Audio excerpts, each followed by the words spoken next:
This is the Ohana SK-50. It's an all solid ukulele.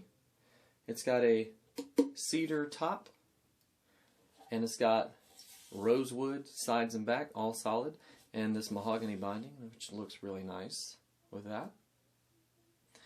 This is perhaps one of my favorite combinations of wood. The rosewood and the cedar top I find just a very pleasant tone.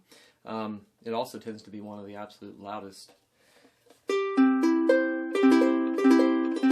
Let's give you a sound sample here.